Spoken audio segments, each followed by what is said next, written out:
জামাত শিবির নিষিদ্ধের সিদ্ধান্ত 14 দলের বৈঠকে সাম্প্রতিক ঘটনাগুলো জঙ্গিবাদী কাজ, আন্দোলনকারীরা দেশের সম্মান নষ্ট করেছে বললেন প্রধানমন্ত্রী। নিহতদের স্মরণে দেশের শোক আজ, সরকারি হিসাবে কোটা আন্দোলনে 150 জনের মৃত্যু, এই সংখ্যা সঠিক নয় দাবি মির্জা ফখরুলের। ধরে নিয়ে খাইয়ে ছবি প্রকাশে মশকরায় বিরক্ত হাইকোর্ট, বিক্ষোভে গুলি না করার নির্দেশনা চেয়ে রিট, 6 সমন্বয়কে দ্রুত ছেড়ে দেওয়ার আশ্বাস ডিবি। দেশের কয়েক জায়গায় আবারও বিক্ষোভ, ঢাকায় পুলিশের বাধা, শিক্ষার্থীদের তুলে নেয় ক্ষুব্ধ শিক্ষকরা, উদ্বিগ্ন সোহেল তাজ।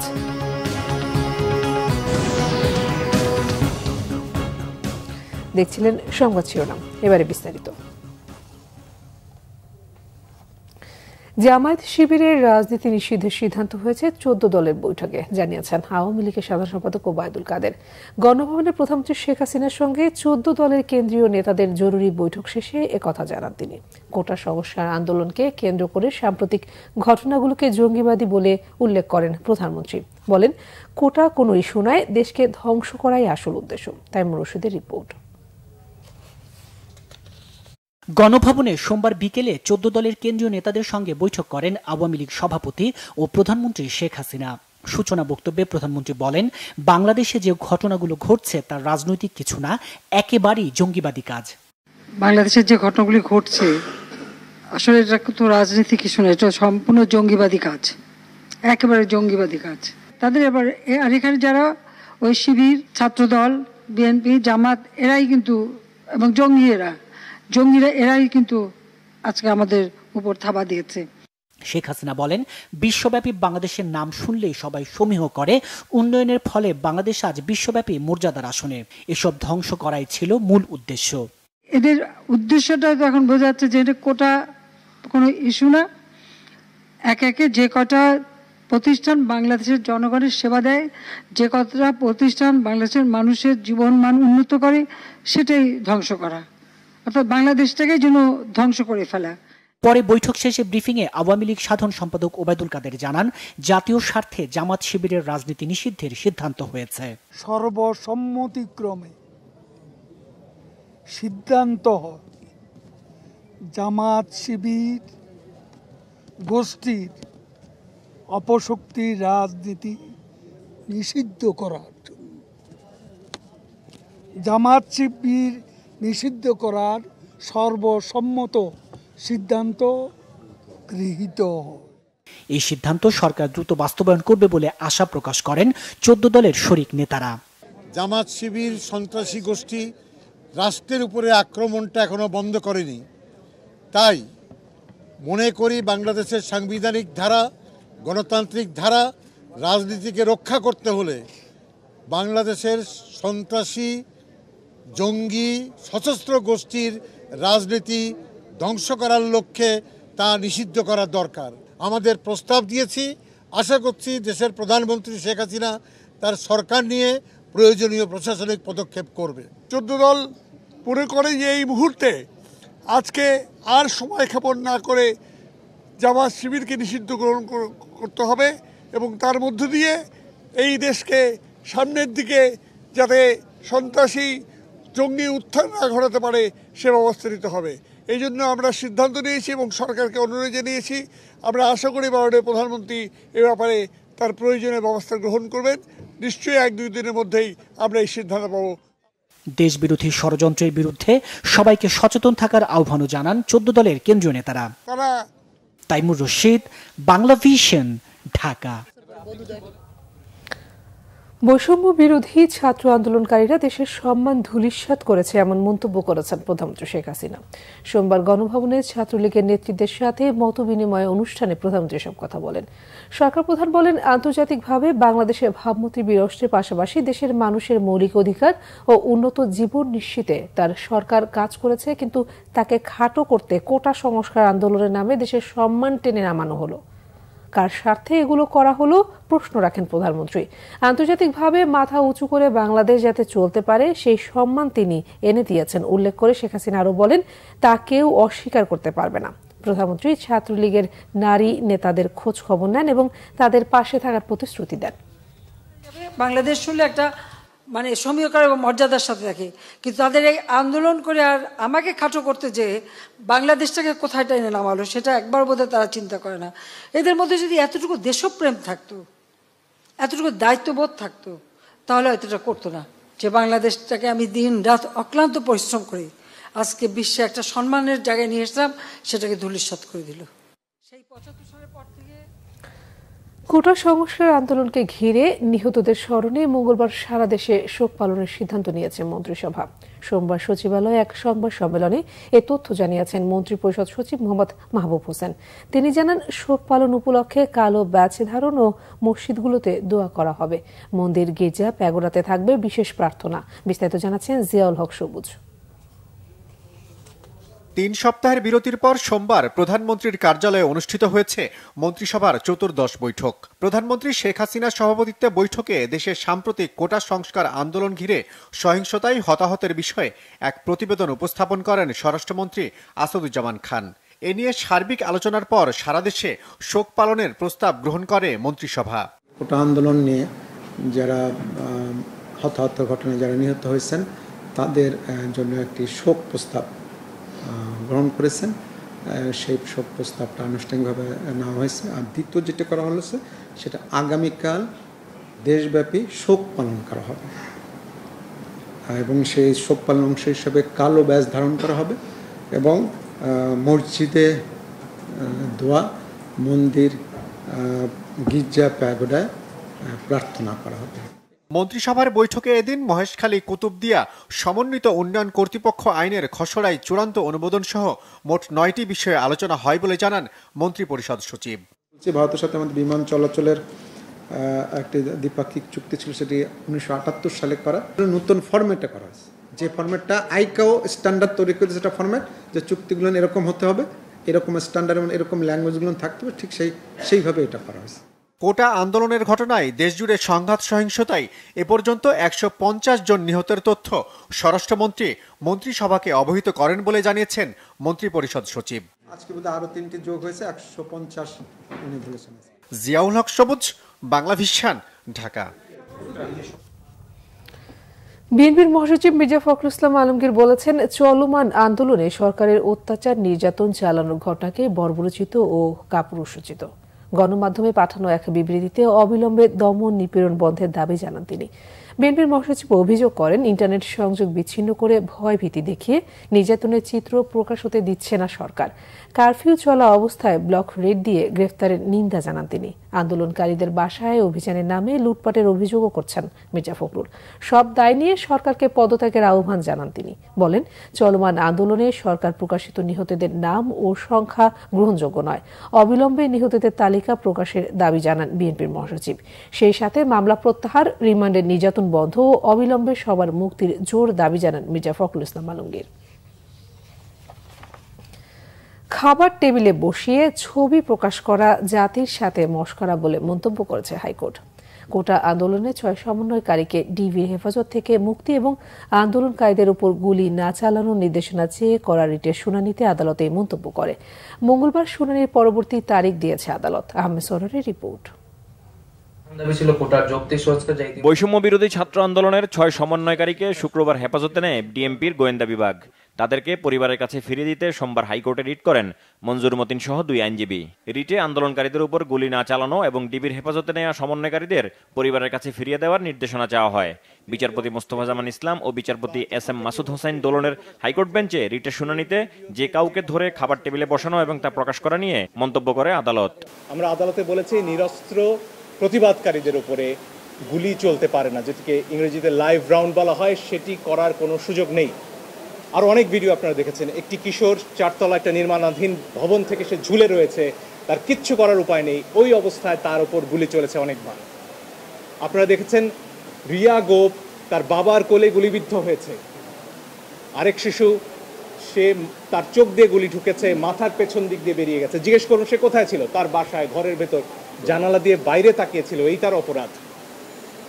এই জন্য আমরা স্পষ্টভাবে বলেছি, যারা আন্দোলনকারী তাদের উপরে লাইভ রাউন্ড অর্থাৎ গুলি ছোড়া চলবে না। আপনারা প্রয়োজনে টিয়ার শেল ছুড়ুন, লাঠি চার্জ করুন, রাবার বুলেটও ছুড়ুন, তাতেও বহু মানুষ অন্ধ হয়েছে হয়তো। আপনারা নাইমের ক্ষতবিক্ষত শরীর দেখেছেন, তার গায়ে পিটিয়ে কি অবস্থা করা হয়েছে পত্রিকায় এসেছে। আমি জানি অনেক ইলেকট্রনিক গণমাধ্যম দেখাতে পারেননি সেটি, কিন্তু পত্রিকায় এসে ছবি আমরা দেখেছি। সেই নাহিদকে যখন নিয়ে যাওয়া হয় তখন এটা বিশ্বাস করার কোনো কারণ নেই যে তাকে সেখানে আপ্যায়ন করার জন্য নেওয়া হয়েছে। পাক হানাদাররা দরজায় ঠক ঠক করতো এবং জিজ্ঞেস করতো যে মুক্তি আছে কিনা। আর 2024 সালে দেখলাম যে দেশটা আমরা রক্তের বিনিময়ে 30 লক্ষ শহীদের রক্তের বিনিময়ে স্বাধীন করলাম, সেই দেশে ব্লক রেড দিয়ে রাতের অন্ধকারে 2টা-3টার সময় ঠক ঠক করে জিজ্ঞেস করে কোনো ছাত্র আছে কিনা। মোবাইল চেক করার রাইট তো কারো নাই। It is absolutely personal affairs. হাতের টেবিলে বসে ছবি তুইলে এটাই করেন, আপনি কি এটা মস্করা পাইছেন? ঠিক এই মস্করা ল্যাঙ্গুয়েজটা ইউজ করছে। কাউকে যদি অন্য কারো কাছে বেআইনিভাবে অথবা আইনি কোনো ক্ষমতা বহির্ভূতভাবে রাখা হয় তার হেফাজতে, এটা নিয়ে আদালত নির্দেশ দিতে পারবে তাকে সেখান থেকে মুক্ত করানোর জন্য। আমরা সেই আদেশটি চেয়েছি। তবে রাষ্ট্রপক্ষ বলছে আইনশৃঙ্খলা বাহিনী পরিস্থিতি নিয়ন্ত্রণে রাখতেই পদক্ষেপ নিয়েছে। বিভিন্ন পত্র থেকে আমরা দেখেছি একজন সমন্বয়ক, ওর নাম মুগ্ধ, ও ফেসবুকে স্ট্যাটাস দেওয়ার পরের দিন ওকে সাসপিশিয়াসলি খুন করা হয়।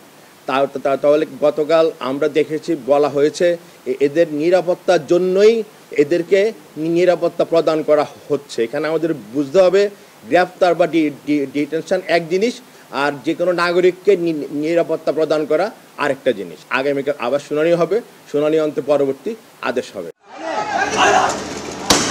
কোটা সংস্কারের দাবিতে বৈষম্য বিরোধী ছাত্র আন্দোলনের টাকা কর্মসূচিকে কেন্দ্র করে 18 জুলাই থেকে রাজধানী সহ দেশের বিভিন্ন স্থানে হামলা, অগ্নিসংযোগ এবং নাশকতার ঘটনা ঘটে। এখন পর্যন্ত সরকারি হিসাবে 150 জন নিহতের খবর জানানো হলেও বেশ কিছু গণমাধ্যমের নিহতের সংখ্যা 2 শতাধিক বলে উল্লেখ করা হয়েছে।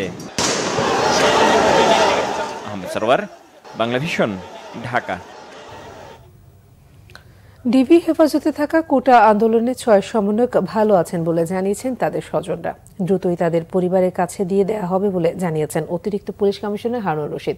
সমন্বয়কদের জোর করে আন্দোলন প্রত্যাহারের বার্তা নেওয়া হয়নি বলেও দাবি করেন গোয়েন্দারি পুলিশের কর্মকর্তা।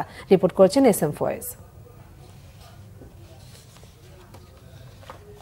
নিরাপত্তাহীনতার কথা বলে শুক্র, শনি ও রবিবার কোটা সংস্কারের দাবিতে বৈষম্য বিরোধী ছাত্র আন্দোলনের 6 সমন্বয়ককে হেফাজতে নেয় গোয়েন্দা পুলিশ। রবিবার রাতে খাবার শেষে গোয়েন্দা হেফাজত থেকে আন্দোলন প্রত্যাহার করে ভিডিও বার্তা দেন সমন্বয়ক নাহিদ ইসলাম। এ সময় আরও 5 সমন্বয়ক তার সঙ্গে ছিলেন। সার্বিক স্বার্থে আমরা এই মুহূর্তে থেকে আমাদের কর্মসূচি প্রত্যাহার করছি। সোমবার সকালে ডিবি কার্যালয়ে 6 শিক্ষার্থীর সঙ্গে দেখা করতে যান পরিবারের সদস্যরা। জানান সমন্বয়করা ভালো আছেন। খবর পাওয়ার পরে আমি এখানে আসি, আসার পরে আমি স্বস্তি পেয়েছি। ইনশাল্লাহ আমার মেয়ে যথেষ্ট ভালো আছে, আপ্যায়ন পেয়েছে, তার সাথে সাথে আমিও আপ্যায়ন পেয়েছি। আমি আসছি, কথা বলছি, অনেক কিছু জিজ্ঞাসা করছি, বললো যে সব কিছু পজিটিভ, কোনো ধরনের কোনো এদের সাথে রাফ বিহেভ করা হয় নাই। ভালো আছে, যথেষ্ট ভালো আছে, ওরা সুষ্ঠু স্বাভাবিক আছে, ওদের তেমন কোনো ই করা হয়নি, ভালো, আমি দেখলাম ভালো। উনি নিরাপত্তা আছে এবং হারুন স্যারের সাথে ওনার অনেক সময় অনেক কথাবার্তা হয়েছে এবং ভালোই আছে। জি ভালো আছে, ওরা সবাই ভালো আছে আলহামদুলিল্লাহ। স্যারকে জিজ্ঞাসা করছি, তারপরে বলছি আমি ভালো আছি, এখানে কিচ্ছু করে নাই, স্যার আমাদেরকে কিছু করে নাই, আমাদের সাথে একসাথে খাওয়া দাওয়া করছে। গোয়েন্দা হেফাজতে থাকা সমন্বয়কদের কোনো ধরনের নির্যাতন করা হয়নি, এমনকি জোর করে কোনো ভিডিও বার্তা আদায় করা হয়নি দাবি করেন অতিরিক্ত পুলিশ কমিশনার হারুন রশিদ। তারা আমাদের কাছে ভালো আছে, সুস্থ আছে এবং তার ধারাবাহিকতা তাদের পরিবারে কিন্তু গতকাল রাতেও এসেছে, আজকেও কিন্তু তার পরিবারের লোকজন তাদের সাথে কথা বলেছে। এই যে যারা গুজবটি ছড়িয়েছেন তাদের উদ্দেশ্যে আমি বিনীত অনুরোধ করব যে গুজব ছড়াবেন না। ডিবি একটি আস্থার জায়গা, সেখানে কাউকে জোর করে সেখানে রাখা হয় না, কারো উপরে কোনো অন্যায় অত্যাচার করা হয় না, জোর করে কোনো বিবৃতি নেওয়া হয় না। তাদের যে দাবি পুরাটাই সরকার মেনে নিয়েছে এবং সেই কারণেই তারা তাদের যে আন্দোলন তারা প্রত্যাহার করে নিয়েছে। শীঘ্রই তারা তাদের পরিবারের কাছে চলে যাবে যদি আমরা তাদের সিকিউরিটি বিষয়টা দেখছি। ডিবি অফিসে ধরে নিয়ে খাবার টেবিলে বসানো প্রসঙ্গে হাইকোর্টের মন্তব্যের বিষয়ে কিছু জানেন না বলেও দাবি করেন হারুন রশিদ। এটা আমরা এখনো পাইনি, এটা আমরা এখনো পাই। আবারও যদি আবার তারা কোনো স্থাপনায় তারা হাত দেয়, ধ্বংসাত্মকমূলক কাজটা করবে, তাদের তো বাংলাদেশ পুলিশ তো তাদেরকে ছাড় দিবে না। শিক্ষার্থীদের কর্মসূচি প্রত্যাহার নিয়ে গুজব ছড়ানো হচ্ছে।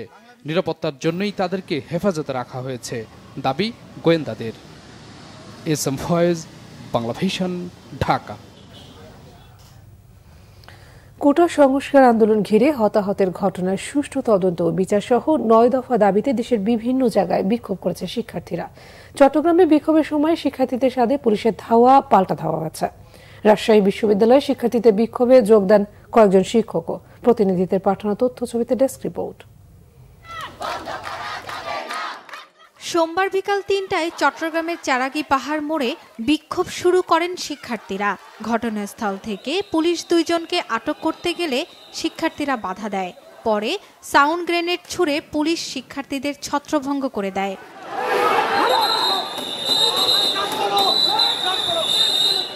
বিক্ষোভকারী শিক্ষার্থীরা জানান, কোটা আন্দোলন ঘিরে সহিংসতায় নিহতের বিচারের দাবিতে তারা বিক্ষোভ করছিলেন। তাদের কর্মসূচি ছিল পুরোপুরি শান্তিপূর্ণ।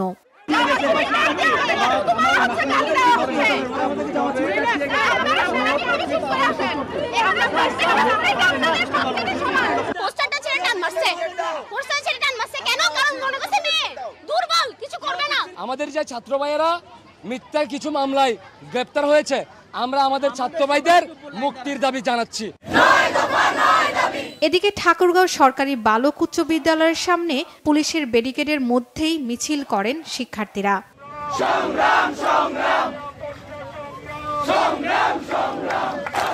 ঘণ্টাব্যাপী কর্মসূচি চলার পর শিক্ষার্থীরা আন্দোলনে নিহতদের আত্মার শান্তি কামনা করে 1 মিনিট নীরবতা পালন করে। ৯ দফা দাবি পূরণে আন্দোলন চালিয়ে যাওয়ার ঘোষণা শিক্ষার্থীদের। রাজশাহী বিশ্ববিদ্যালয়ের প্রধান ফটকের সামনের রাস্তায় অবস্থান নিয়ে বিক্ষোভ করে শিক্ষার্থীরা। প্রায় 1 ঘন্টা সড়ক অবরোধ করে রাখে তারা। পরে একটি মিছিল বিনোদপুর বাজারে গিয়ে শেষ হয়। ছাত্র বিক্ষোভের সময় বিশ্ববিদ্যালয়ের কয়েকজন শিক্ষকও তাদের সাথে যোগ দেন। এখানে কারো কোনো দলীয় পরিচয় এখানে প্রাধান্য পাচ্ছে না। কে এখানে আপনি জানেন, ইতিমধ্যে বাংলাদেশের অনেক ছাত্রলীগের নেতা যারা পদত্যাগ করে এই আন্দোলনে যুক্ত হয়েছেন এবং তারা বিবেকবান বলেই আজ এই আন্দোলনে যুক্ত হয়েছে। এত রক্ত, এত শহীদের মধ্যেও তোমরা এখানে সাহস করে তোমাদের দাবির ব্যাপারে সচেতন হয়েছে, এইটাই হলো শহীদদের আত্মার সবচেয়ে বড়। শহীদদের সেই স্বপ্ন একটি মানবিক বাংলাদেশ কায়েম করতে হবে। তোমাদের সাহস, তোমাদের দৃঢ়তা দেখে শিক্ষক হিসাবে আমি গর্ববোধ করি। তাদের কাছে মানুষের রক্তের দাম নেই, যারা ন্যায় বিচারের পক্ষে দাঁড়াতে পারে না, যাদের সাহস নেই, যারা সত্যি কথা বলতে পারে না, তাদের মুখে মুক্তিযুদ্ধের চেতনা বা যে কোনো ধরনের চেতনাবাদী একেবারে জঘন্য শোনায়। বিক্ষোভের সময় আনসার পুলিশ, র্যাব, বিজিবি ও সেনাবাহিনীর সদস্যদের ব্যাপক উপস্থিতি ছিল। বরিশালে কেন্দ্রীয় বাস টার্মিনালে ঘণ্টাব্যাপী অবস্থান ও বিক্ষোভ করে শিক্ষার্থীরা। এ সময় সড়ক অবরোধের চেষ্টা করলে পুলিশ, ছাত্রলীগ কর্মীদের সঙ্গে শিক্ষার্থীদের ধাওয়া পাল্টা ধাওয়া হয়। এদিকে বগুড়া শহরের সাতমাথায় বিক্ষোভ করে শিক্ষার্থীরা। এ সময় 7 শিক্ষার্থীকে আটক করে পুলিশ। শর্মিলা কেয়া, বাংলা ভিশন, নিউজ ডেস্ক। রাজধানীর বেশ কয়েকটি স্থানে সোমবার বিক্ষোভের চেষ্টা করে শিক্ষার্থীরা, কিন্তু পুলিশ তাদের বিক্ষোভ পণ্ড করে দেয়। এ সময় কমপক্ষে 20 থেকে 25 জনকে আটক করে পুলিশ। আরও জানাচ্ছেন জাহাঙ্গীর আকন্দ। কোটা সংস্কারের দাবিতে আন্দোলন ঘিরে সহিংসতায় নিহতের প্রতিবাদে ও ডিবি হেফাজতে থাকা সমন্বয়কদের মুক্তিসহ বেশ কয়েকটি দাবিতে সোমবার রাজধানীর কয়েকটি জায়গায় বিক্ষোভ করে শিক্ষার্থীরা। দুপুরের দিকে ইসিবি চত্বরে শিক্ষার্থীরা জড়ো হলে লাঠিচার্জ করে তাদের ছত্রভঙ্গ করে দেয় পুলিশ। আটক করা হয় বেশ কয়েকজনকে। রাজধানীর পল্টন মোড়ে বিক্ষোভের চেষ্টা করলে সেখানেও শিক্ষার্থীদের ছত্রভঙ্গ করে দেয় পুলিশ। আটক করা হয় বেশ কয়েকজনকে। রাজধানীর সায়েন্স ল্যাব মোড় থেকেও আটক করা হয় শিক্ষার্থীদের। এছাড়াও বাড্ডা এলাকায় বিপুল সংখ্যক আইনশৃঙ্খলা বাহিনীর সদস্যদের দেখা গেছে। এ সময় 2 জনকে আটক করা হয়। এদিকে কারফিউ শিথিল থাকলেও অপ্রীতিকর পরিস্থিতি এড়াতে রাজধানীতে কঠোর অবস্থানে ছিল পুলিশ। পাশাপাশি সেনাবাহিনীর সদস্যদেরও রাজধানীর বিভিন্ন সড়কে টহল দিতে দেখা গেছে। জাহাঙ্গীর আকন্দ, বাংলা ভিশন, ঢাকা। সরকার শিক্ষার্থীদের উপর গুলি চালিয়ে ভুল পথে হাঁটছে, এমন অভিযোগ বিশ্ববিদ্যালয়ের শিক্ষক নেটওয়ার্কের। রাতের রেড ব্লকেডের নামে শিক্ষার্থীদের তুলে নেওয়া বন্ধ করে অবিলম্বে তাদের যৌক্তিক দাবি মেনে নেওয়ার আহ্বান জানান তারা। শুভ মাহফুজের রিপোর্ট।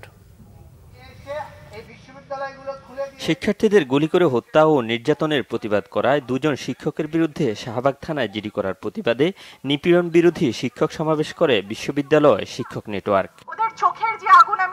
সমাবেশের শুরুতে কোটা সংস্কার আন্দোলনে নিহত শিক্ষার্থী ও সাধারণ মানুষের সম্মানে 1 মিনিট নীরবতা পালন করা হয়। পরে দেশজুড়ে শিক্ষার্থীদের উপর গুলি করে হত্যা ও নির্যাতন বন্ধের দাবি জানান বিভিন্ন বিশ্ববিদ্যালয়ের শিক্ষকরা।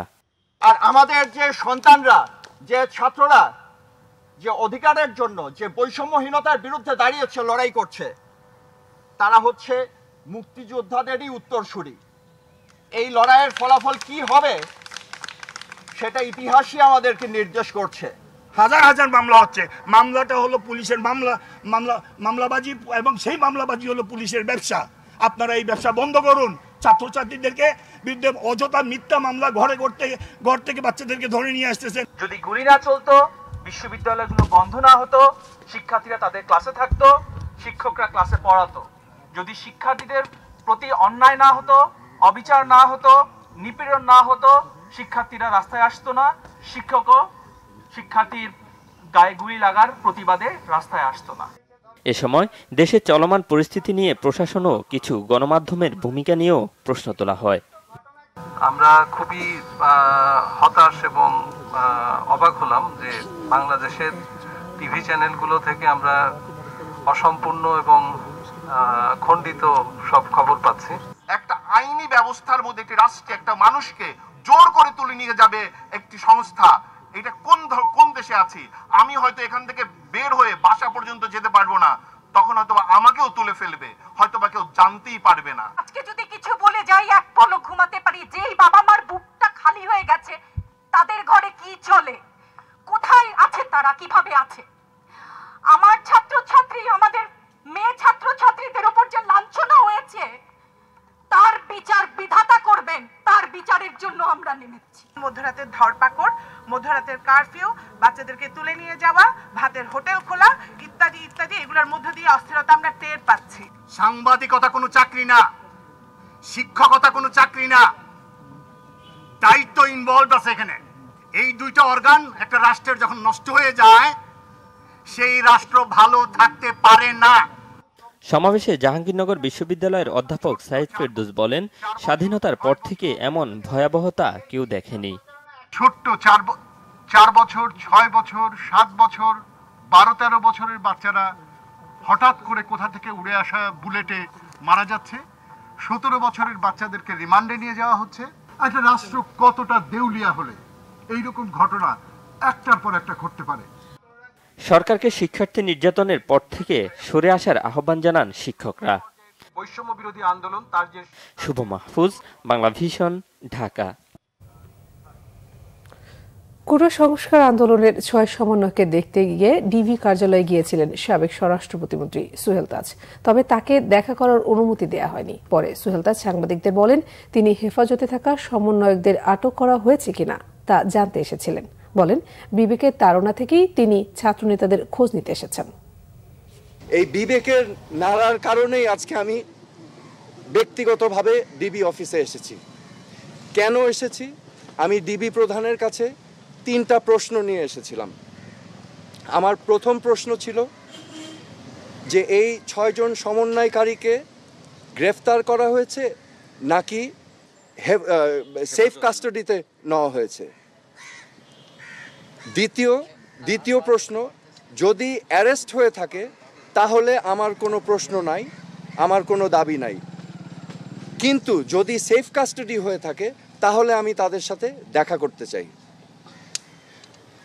ডিবি প্রধান আমাকে পরবর্তীতে ঊর্ধ্বতন কর্মকর্তার কথা বলে উনি আমাকে জানিয়েছেন যে এই 6 সমন্বয়কারী যেহেতু তাদের নিরাপত্তা নিয়ে উদ্বিগ্ন ছিল, সেই কারণে তাদেরকে সেফ কাস্টাডিতে নেওয়া হয়েছে।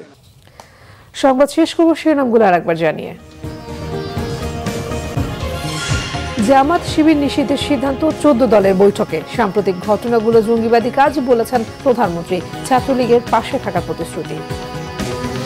নিহতদের স্মরণে দেশের শোক আজ। সরকারি হিসাবে কোটা আন্দোলনে 150 জনের মৃত্যু। এই সংখ্যা সঠিক নয়, দাবি মির্জা ফখরুলের। ধরে নিয়ে খাইয়ে ছবি প্রকাশের মশকরায় বিরক্ত হাইকোর্ট। বিক্ষোভে গুলি না করার নির্দেশনা চেয়ে রিট। 6 সমন্বয়কে দ্রুত ছেড়ে দেওয়ার আশ্বাস ডিবির। দেশের কয়েক জায়গায় আবারও বিক্ষোভ। ঢাকায় পুলিশের বাধা। শিক্ষার্থীদের তুলে নেয় ক্ষুব্ধ শিক্ষকরা, উদ্বিগ্ন সোহেল তাজ।